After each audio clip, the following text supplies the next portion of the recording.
Syafi'ina Sayyidina wa maulana Muhammadin wa ala alihi wa ashabihi wa man tabi'ahum bi ihsanin ila yaumiddin. Amma ba'du. Yang saya hormati Pak Dekan, Bu Kaprodi, Bapak Ibu dosen mungkin yang hadir siang hari ini, juga sahabat-sahabat mahasiswa semuanya saja yang siang hari ini berkesempatan hadir. Ini memang jamnya jam tidak enak. Siang-siang panas-panas, waktunya tidur siang, disuruh kajian filsafat lagi. Itu mengerikan ini jamnya. Tapi ya tidak apa-apa lah, bismillah, nama itu kita laksanakan kegiatan ini, kita belajar. Saya mendapat tema ngaji filsafat, judulnya kebersamaan. Ini saya tidak tahu arahnya kemana, yang penting siang hari ini kita sudah bersama-sama, alhamdulillah sudah selesai materi kita. Baik, ya nanti kita lihat beberapa teori ya, mungkin siapa tahu ada yang berguna, ada yang penting tentang kebersamaan ini. Apalagi sedang punya gawe besar ya Pak, dengan akreditasi, hubungannya dengan nyawanya institusi itu. Saya asesor, jadi sering merasakan betapa stresnya. Semoga siang hari ini bisa jadi bagian kita refreshing sebentar. Mari kita nikmati siang hari ini dengan belajar. Pokoknya nawa itu sinau siang hari ini. Baik, bismillah, kita mulai dengan materi sekarang. Saya 45 menit sampai 1 jam. Nanti kalau sudah hampir 1 jam diingatkan ya Pak. Ya, tidak panjang-panjang, kasihan kalian mesti berjuang untuk bertahan. Baik, bismillah, saya mulai. Saya tidak mendefinisikan kebersamaan secara umum, teman-teman pasti sudah paham arahnya kenapa harus kebersamaan. Kalau dalam tradisi filsafat jiwa atau psikologi, biasanya dipilah antara orang yang introvert dan ekstrovert. Saya tidak tahu yang di ruangan ini ada tidak yang introvert. Banyak ya? Iya, introvert semua. Kalau dosennya mau tanya, jadi introvert semua. Nggak ada yang mau dengar. Tapi menarik memang. Penelitian terbaru generasi muda hari ini itu justru sebagian besar introvert. Mereka tidak nyaman dengan relasi-relasi, hubungan-hubungan yang jenis-jenis kebersamaan, karena sudah terkondisikan asik dengan dunianya sendiri. Coba dicek anak-anak hari ini itu kan permainannya permainan egois semua, pegang HP sendiri-sendiri, di kamarnya sendiri. Justru kalau ada misalnya temannya bertamu ke kosnya, itu sumpek dia. Jadi teman nggak pulang-pulang. Saatnya push rank juga ya. Iya.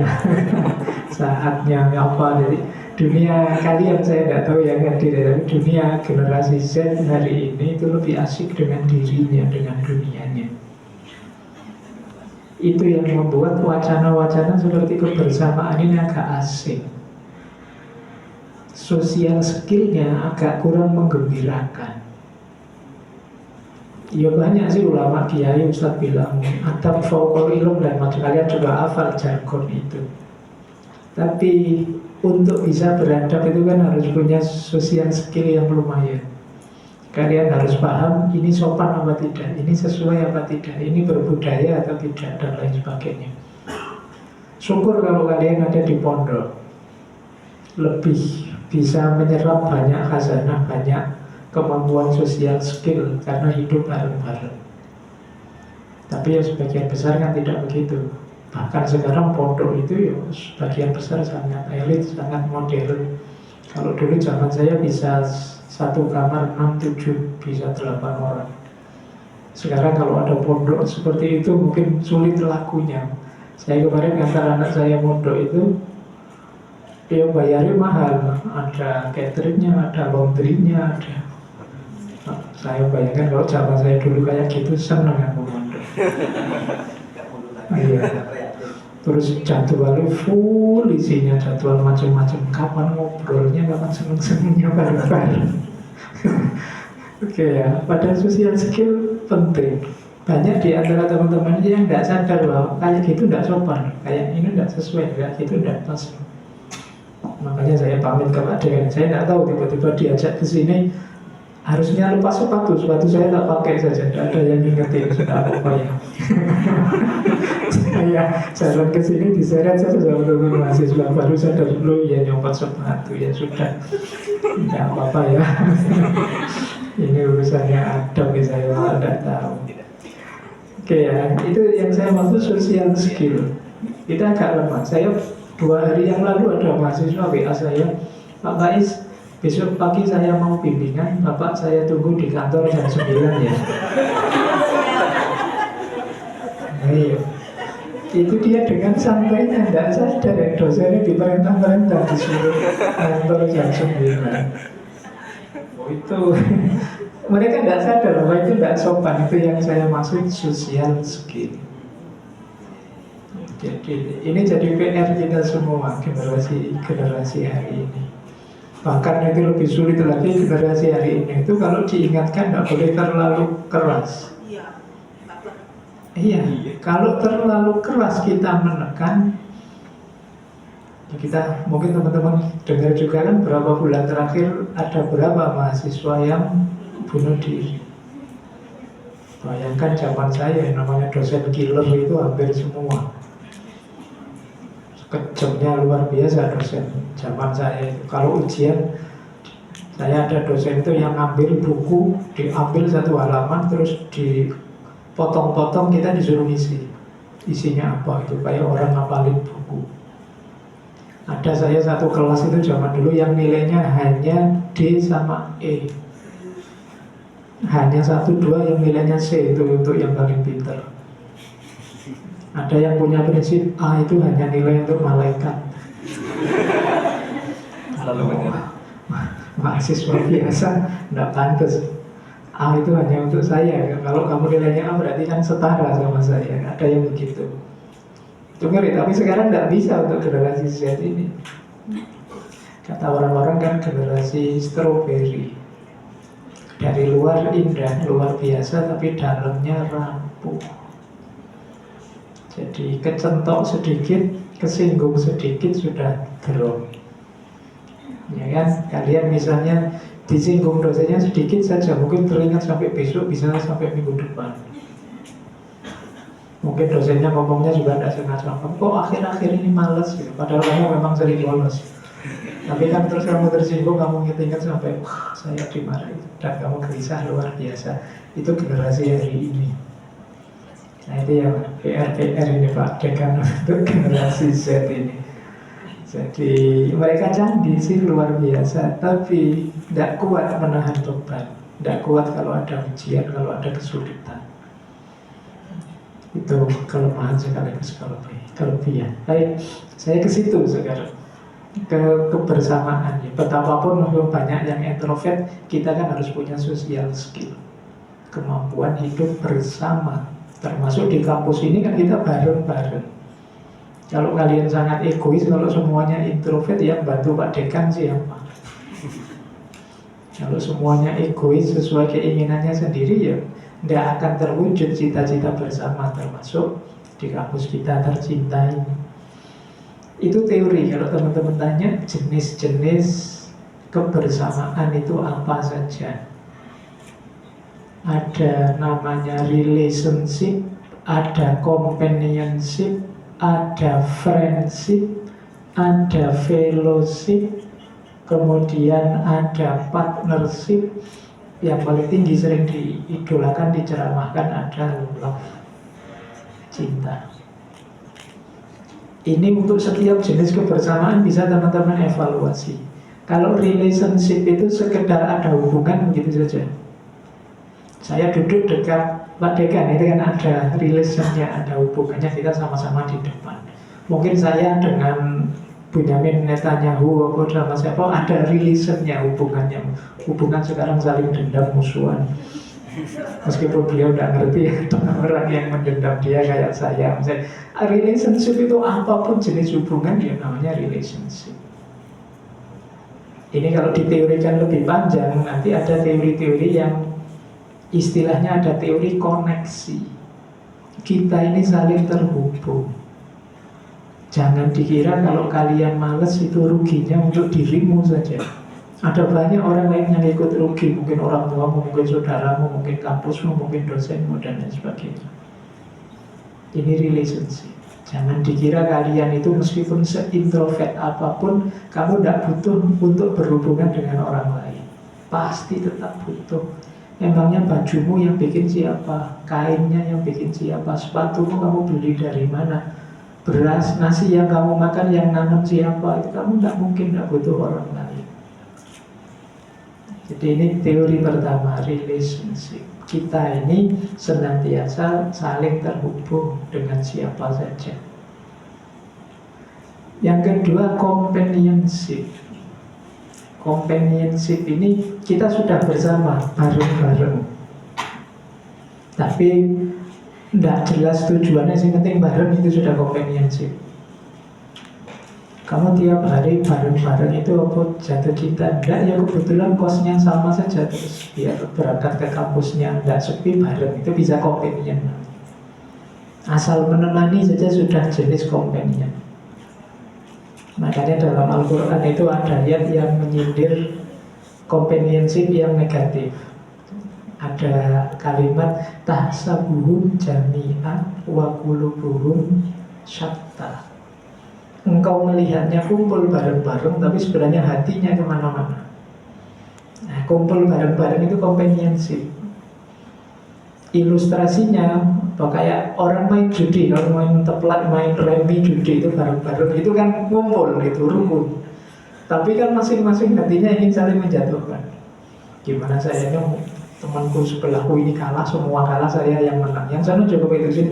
Jadi masing-masing saling menjatuhkan. Kalau dilihat dari jauh, wah rukun sekali ya orang-orang itu, kompak bareng-bareng. Tapi hatinya ingin menaklukkan, ingin menundukkan. Itu yang dimaksud tahsabuhum jami'an wa qulubuhum syatta. Jadi maka kadang-kadang kita, wow jumlah kita besar loh. Oh iya, hati-hati juga ya. Jumlah besar kelihatan ngumpul, tapi kalau hatinya kemana-mana semua, tidak kompak bersatu untuk tujuan bersama, ya tetap lemah. Itu yang dimaksud. Bahkan dulu Belanda itu berapa yang ke Indonesia? Tidak banyak. Berapa jumlah rakyat Indonesia? Sangat banyak. Tapi mereka bisa menang. Kenapa? Tidak kompak. Kita tidak bersatu. Itu yang disebut tahsabuhum jami'an wa qulubuhum syatta. Secara hubungan sudah companion, sudah jejer bareng-bareng, tapi tidak satu tujuan, tidak satu visi. Makanya di setiap kampus termasuk Al-Mahtari mesti ada visi, ada misi. Nanti visinya universitas nyambung dengan fakultas, nyambung dengan prodi. Ini biar mengendalikan keinginan masing-masing tadi, biar kompak bersatu, biar bisa nanti itu ada istilahnya partnership, kerjasama. Nah setelah itu ada friendship. Kalau friendship ini persahabatan, dekat, companion, tapi punya komitmen. Cirinya sahabat itu punya komitmen.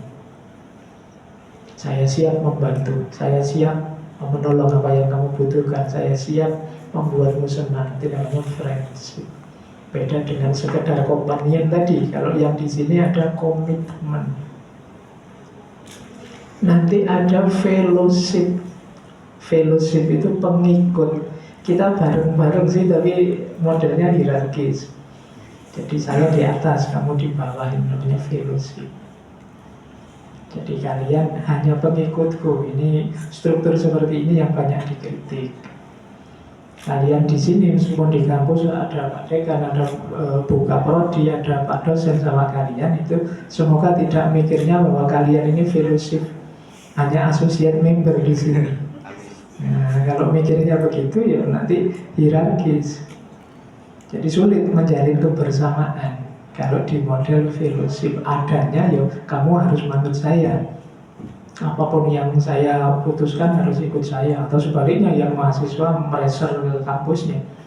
Bapak kan butuh saya, Pak. Kalau tidak ada saya kampus ini terus kamu melakukan pressure. Ini namanya model berpikir hierarkis. Kalau dalam kebersamaan namanya fellowship. Nanti ada partnership tadi ya, partnership kerjasama. Yuk kita bareng-bareng mewujudkan cita-cita keinginan kita. Itu namanya partnership. Kerjasama beda dengan kerja bersama. Jadi kalau kerja bersama itu ya saya kerja apa, Pak Dekan kerja apa, Bu Dekan kerja apa, tapi hasilnya sendiri-sendiri sesuai keinginannya masing-masing. Ini namanya kerja bersama. Kerja bersama tidak sama persis dengan kerjasama. Kalau kerjasama itu ada tujuan bersama, target bersama yang ingin kita wujudkan bersama-sama. Jadi tidak yang satu punya tujuan sendiri, yang sini punya tujuan sendiri. Ketika tujuannya masing-masing, ya tasabuh jami'an tadi bukan kerjasama, tapi kerja bersama. Jadi kalau sekedar kerja bersama kurang lengkap. Nah, nanti puncaknya cinta. Cinta itu ditandai kerelaan berkorban untuk yang dicintai. Itu yang paling sederhana. Orientasinya pada yang dicintai. Ini sudah cinta. Saya tidak perlu menjelaskan lagi ya, teman-teman kan sudah ngerti lah kalau tentang cinta-cintaan. Ya, ya paling tidak senang nonton drakor, paling tidak ngerti lah logikanya orang mencinta itu seperti apa. Di banyak filsafat, di banyak wacana selalu disebut relasi paling agung, paling mulia itu cinta. Bahkan dengan Allah pun ya yang paling tinggi tetap cinta. Tidak sekedar kewajiban atau kebutuhan. Cinta itu cirinya ya lenyapnya ego. Yang ada di pikiran kita hanya yang dicintai. Berarti terhadap apa saja, mari kita berusaha sampai di titik tertinggi yang namanya cinta.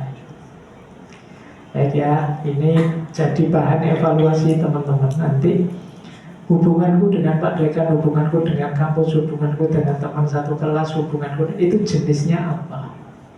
Apa sekedar relation, ataukah companion, ataukah partnership, ataukah love, ataukah fellowship, ataukah friendship, ya monggo saja.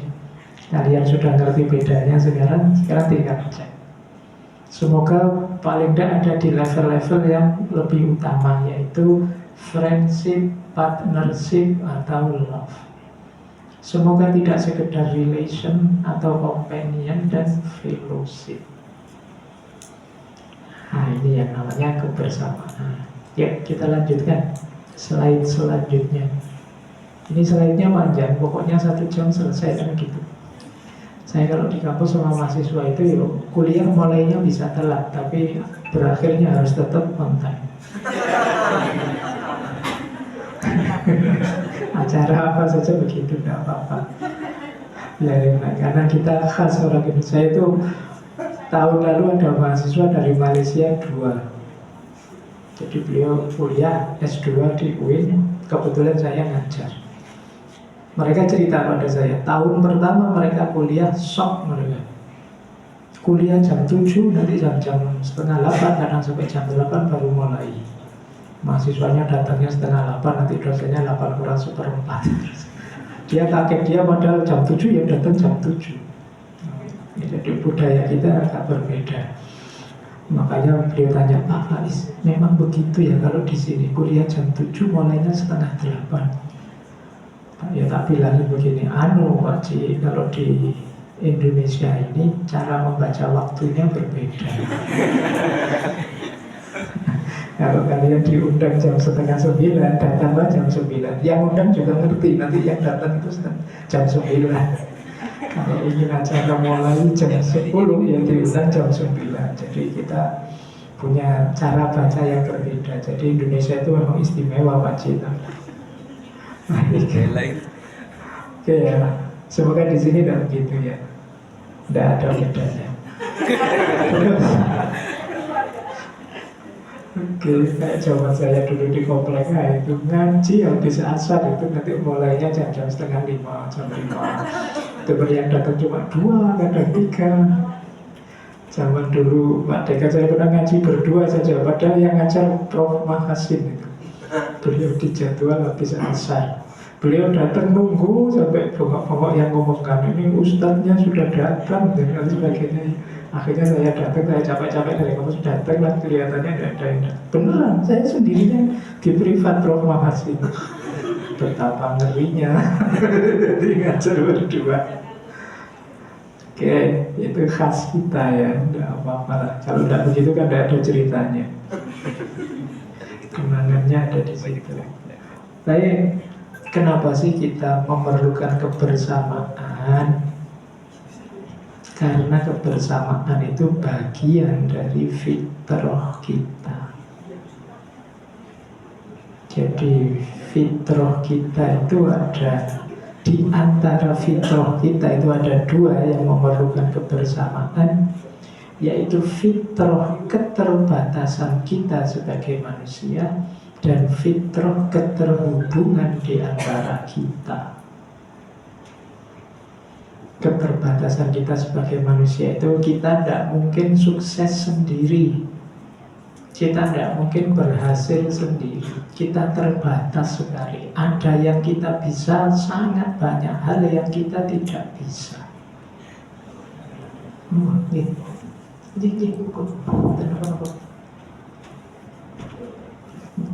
Jadi fitrah keterbatasan itu menjadi penciri bahwa saya tidak bisa sendirian, saya memerlukan orang lain dalam hal apapun. Tidak Pak, saya bisa hidup sendiri. Lu nanti sampai tidak terlalu bisa masak, lo emangnya mau masak sendiri? Tidak perlu lah Pak, kan bisa gojek. Lo emangnya gojek itu tidak perlu orang lain? Emangnya beli di warung itu tidak perlu orang lain? Tetap perlu. Kita itu terbatas kok. Sepinter apapun orang, tidak ada orang yang pinter segalanya. Sejenius apapun, kalian boleh sebut sopowis. Einstein kah? Ya dia sains ahli, tapi suruh ngaji seperti Kori tadi tidak bisa. Tidak ada orang yang bisa segalanya. Selalu ada keterbatasannya. Mungkin setiap orang istimewa sesuai bakatnya, tapi tidak mungkin ada orang yang bakatnya segala bidang. Pasti ada yang dia tidak mampu, dia tidak bisa, yang di situ dia perlu orang lain. Kemudian yang kedua, fitrah keterikatan, ketersambungan, keterhubungan di antara kita. Apa yang kita lakukan, tadi sudah saya jelaskan. Efek dan imbasnya tidak hanya pada kita, tapi juga pada orang-orang di sekeliling kita. Kalian misalnya sekarang punya status mahasiswa Alma-Ata. Loh, kalau kalian misalnya melakukan tindak kriminal, itu jangan dikira yang kena punishment hanya kamu. Kampusmu juga kena. Teman-temanmu, sahabatmu juga kena. Kita ini terhubung sekarang. Kalian misalnya apalah melakukan kriminal apa itu dulu. Saya dulu ada mahasiswa yang melakukan tindak kriminal. Kriminalnya ngeri. Dia masuk ke lokalisasi, booking PSK, terus dompetnya PSK-nya dibawa lari. Tidak keren jelas ya. Terus ditangkap polisi. Nah, itu ceritanya kan jadi luar biasa. Mahasiswa IAIN, jangan dulu namanya IAIN, ketangkep polisi karena yang jadi berita ya kan seluruh mahasiswanya, seluruh kampusnya dapat nama buruk, tidak hanya dia. Jadi kita ini terhubung. Sekarang misalnya punya status mahasiswa Jogja. Loh, kalau ada apa-apa di Jogja itu kita kena. Di Jogja ada kelitih misalnya. Sampai naik kereta ditanya orang kuliah di mana, mas kuliah di Jogja. Oh yang ada kelitih itu ya, kita kenal. Jadi kita itu saling terhubung. Maka jangan saling cuek. Kita harus saling peduli, saling bersama. Jadi itu hakikatnya kebersamaan. Ya kayak tadi loh, misalnya ini sekarang sedang akreditasi kayaknya apa, itu kan urusannya prodi Pak, urusannya fakultas kan, bukan urusan saya. Iya, tapi nanti kalau nilai akreditasinya jatuh, kamu juga kena. Jadi nasibnya kampus ini ya tidak hanya tergantung rektor dan jajarannya, kalian juga. Misalnya kalian demo yang jadi berita viral, ya kalian juga kena. UGM kemarin panik karena ada mahasiswa yang bunuh diri. Itu kan mungkin problem mahasiswa bunuh diri ini tidak ada hubungannya sama kampus. Tapi kan orang menceritakannya ini mahasiswa UGM. Oh dia bunuh diri karena patah hati. Tapi kan beritanya di luar mahasiswa UGM. Itu yang disebut kita ini saling terkait. Loh. Jangan dikira kalian tidak berhubungan dengan kasus Palestina Israel. Pasti ada keterkaitannya, ada hubungannya. Entah di wacana yang mana, dalam situasi yang mana, orang akan menyambungkan kalian. Kamu Muslim toh? Gimana pendapatmu tentang orang Islam di Palestina? Itu mesti nyambung ke sana. Kita ini saling terhubung. Disitulah pentingnya kebersamaan. Jangan egois. Jangan merasa bisa sendiri, menang sendiri, hebat sendiri tanpa bantuan yang lain. Kita itu manusia yang terbatas dan saling terkoneksi. Ini istilahnya fitrah. Fitrah itu berarti ya semua orang begitu. Dasarnya, hakikatnya. Baik, kita lanjutkan. Nah ini ada istilah menarik. Kalau ini dari Afrika, istilahnya Ubuntu. Ubuntu itu artinya I exist because we exist. Ini melanjutkan tadi loh, keterhubungan di antara kita. Jadi ini ceritanya ada seorang antropolog melakukan penelitian di Afrika. Satu ketika dia ini melihat ada banyak anak-anak Afrika bermain-main. Terus dia melakukan uji coba. Dia beli buah